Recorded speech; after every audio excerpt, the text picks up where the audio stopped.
গল্পের প্রতিটি শব্দে লুকিয়ে আছে নতুন এক অনুভূতি এবং অভিজ্ঞতা।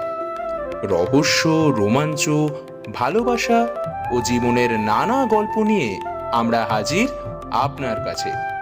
কথা ও কাহিনী এন্টারটেনমেন্ট, এবার বিনোদন হোক শুধুমাত্র আপনার সঙ্গে।